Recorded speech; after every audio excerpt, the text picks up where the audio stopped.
നമസ്കാരം. പലപ്പോഴും നമ്മളറിയാതെ നമ്മൾ എത്തപ്പെടുന്ന ചില സാഹചര്യങ്ങളുണ്ട്. അതൊരു നിയോഗമാണെന്ന് അറിയുക. അസമിലെ ഉൾഗ്രാമത്തിൽ വളർന്ന ഒരു പെൺകുട്ടി കേരളത്തിലേക്ക് കണ്ണീരോടെ ഓടിയെത്തിയത് നിയോഗമല്ലാതെ മറ്റെന്ത്? വലിയൊരു ഗൂഢസംഘത്തെ കുരുക്കാനുള്ള ഉപകരണമായി അവളെ ഈശ്വരൻ നിയോഗിക്കുകയായിരുന്നില്ലേ? കണ്ണുമടച്ച് വിശ്വസിക്കരുത് ആരെയും ഒന്നിനെയും. 2 ആഴ്ച മുൻപാണ് കേരളത്തെ ഞെട്ടിച്ച ശിശു വിൽപ്പനയുടെ വാർത്ത ലോകം അറിഞ്ഞത്. അതും കോട്ടയം ജില്ലയിൽ. ആ പെൺകുട്ടി ഞങ്ങളുടെ സാന്ത്വനം എന്ന സ്ഥാപനത്തിലെത്തിയപ്പോഴാണ് സംഭവം മാധ്യമങ്ങൾ അറിഞ്ഞതും സംഘത്തെപ്പറ്റി പുറത്തേക്ക് വാർത്ത വന്നതും. കോട്ടയം ഈരാറ്റുപേട്ട തീക്കോയി ഗ്രാമത്തിൽ വീട് വാടകയ്ക്കെടുത്ത് ശിശുക്കടത്ത് നടത്തുന്ന വൻ സംഘത്തിൻ്റെ രഹസ്യത്തിൻ്റെ ചുരുളഴിഞ്ഞത് അസംകാരി പെൺകുട്ടി കാരണമാണ്. സംഘം പിടിക്കപ്പെട്ടില്ലായിരുന്നു എങ്കിൽ എത്രയെത്ര ശിശുക്കളെ വിൽപ്പന ചരക്കാക്കുമായിരുന്നു. 22 വയസ്സ് മാത്രമുള്ള ഈ പെൺകുട്ടി അവരിൽ നിന്ന് രക്ഷപ്പെട്ടത് തലനാരിഴയ്ക്ക്. മാതാപിതാക്കൾ മരിച്ച പെൺകുട്ടി BCom വരെ പഠിച്ചിട്ടുണ്ട്. നാട്ടുകാരുടെ സഹായത്തോടെ പോലീസിനെ വിളിച്ച് രക്ഷപ്പെടുകയായിരുന്നു. അങ്ങനെ പോലീസ് സാന്ത്വനത്തിൽ അവളെ എത്തിക്കുകയായിരുന്നു. സാന്ത്വനം ഡയറക്ടർ ആനി ബാബുവിനോട് അവൾ സത്യസന്ധമായി കാര്യങ്ങളെല്ലാം തുറന്നു പറഞ്ഞു. ആനി അതേപ്പറ്റി പറയുന്നത് കേൾക്കുക. ആനിയല്ലേ സത്യത്തിലെ കേസ് പുറത്തു കൊണ്ടുവന്നേ? അങ്ങനെ പറയാം അല്ലേ? ഇവിടെ വന്നുകൊണ്ടാണല്ലോ ഇത് പുറം ലോകം അറിഞ്ഞത്. അതേപ്പറ്റി ഒന്ന് പറയാമോ? ഈരാറ്റുപേട്ട പോലീസാണ് ആ പെൺകുട്ടിയോടെ കൊണ്ടുവന്നത്. 22 വയസ്സുള്ള ഒരു പെൺകുട്ടിയാണ്. അവൾ ഡിഗ്രി വിദ്യാഭ്യാസമുള്ള പെൺകുട്ടിയാണ്. അവളുടെ പേരൻസ് മരിച്ചു പോയിട്ടുള്ളതാണ്. 3 വർഷം മുമ്പ് അപ്പനെ മരിച്ചു, അമ്മ ചെറുപ്പത്തിലെ മരിച്ചു. പിന്നീട് അവരുടെ വിവാഹം കഴിഞ്ഞ് ഒരു സഹോദരനുണ്ടായിരുന്നു. സഹോദരനുമായിട്ട് യാതൊരു ബന്ധവുമില്ല. കാരണം അപ്പൻ മരിക്കുന്നതിന് മുമ്പ് 10 ഏക്കർ സ്ഥലമുള്ളതിൽ 5 ഏക്കർ സ്ഥലവും അവർക്ക് സ്വന്തം വീടും അപ്പൻ ഇവർക്ക് എഴുതി വെച്ച്. അതിൻ്റെ വലിയ സഹോദരൻ നല്ലൊരു ജോലിയൊക്കെ ഉണ്ട്. അതുകൊണ്ട് സഹോദരനുമായിട്ട് യാതൊരു ബന്ധവുമില്ല. വിവാഹം കഴിഞ്ഞു, ഒരു കുഞ്ഞുണ്ടായി. ആ കുഞ്ഞിന് 1 വയസ്സാകുന്നതിന് മുമ്പ് അവൾ 4 മാസം ഗർഭിണിയായി കാണപ്പെട്ടു.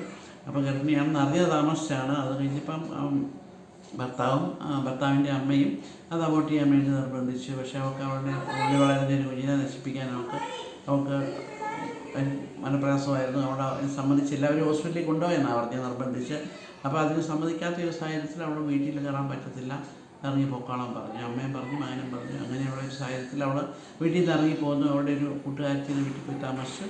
1 മാസം. ആ സമയത്ത് അവൾക്ക് ഭയങ്കര ഡിപ്രഷനായിരുന്നു അവൾ പറഞ്ഞു. അങ്ങനെ താമസിക്കുന്ന ഒരു സാഹചര്യത്തിൽ അവൾ ഈ കുഞ്ഞിനെ പ്രസവിക്കണമല്ലോ. അതിന് വേണ്ടിയിട്ട് അവൾ ഇൻസ്റ്റാഗ്രാം വഴി തപ്പി. ഇൻസ്റ്റാഗ്രാം വഴി നോക്കിക്കഴിഞ്ഞപ്പോഴത്തേനും NGO തപ്പിയത്. എവിടെയൊരു ഷെൽട്ടർ ഹോം ഉണ്ട്, അവർക്ക് പ്രസവിക്കാൻ വേണ്ടിയുള്ളൊരു ഷെൽട്ടർ ഹോം തപ്പി. ആസാമിലൊന്നും അങ്ങനെയുള്ളതൊന്നും ഇല്ലെന്നാണ് അവൾ പറഞ്ഞത്. അങ്ങനെ അവൾ തപ്പി അന്വേഷിച്ച് എവിടെയൊക്കെ കമൻറ്റ് ചെയ്തു. അന്നേരം ഒരു NGO ആണെന്നും പറഞ്ഞ് വിളിച്ചതാണ് ഈ തീക്കോയിലുള്ള ആൾക്കാർ. ഈരാറ്റുപേട്ട തീക്കോയിലുള്ള ആൾക്കാർ.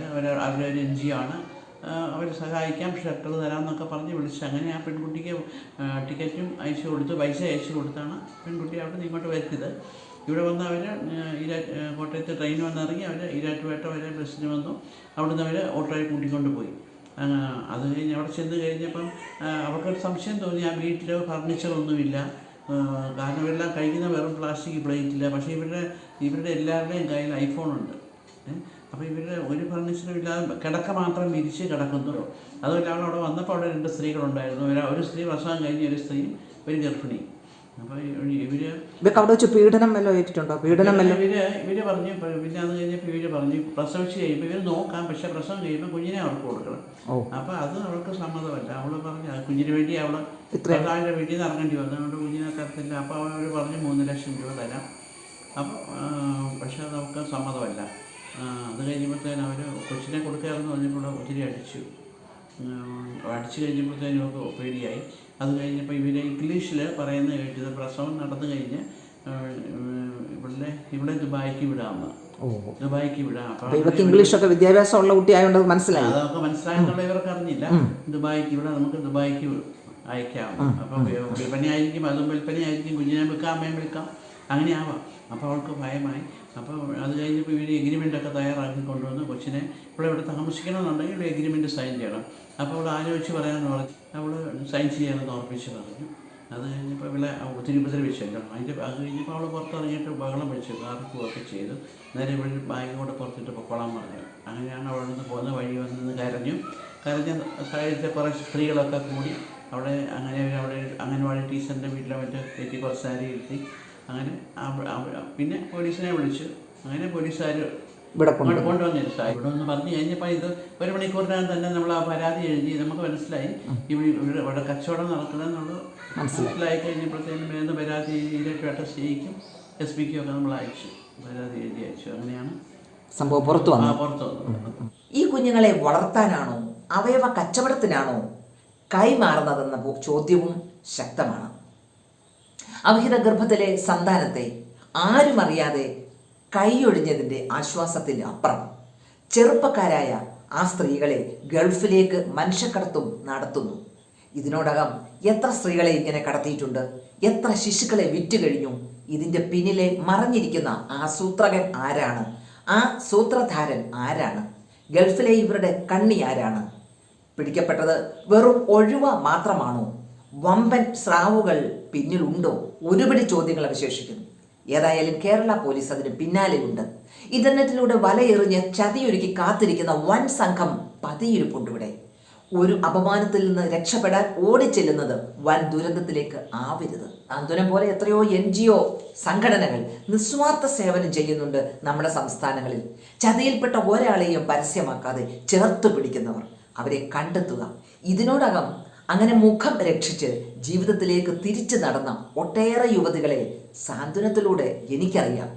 പഴയ ദുരന്താനുഭവങ്ങളെ മറക്കാൻ ശ്രമിച്ച് പുതിയൊരു ജീവിതം നയിക്കുന്നവർ, പ്രലോഭനങ്ങളിലും ചതിക്കുഴികളിലും വീണുപോയവരെ നോക്കി ചിരിക്കുന്നതിനു പകരം അവരെ മനുഷ്യത്വത്തോടെ കാണാൻ നമ്മുടെ സമൂഹത്തിന് കഴിയട്ടെ.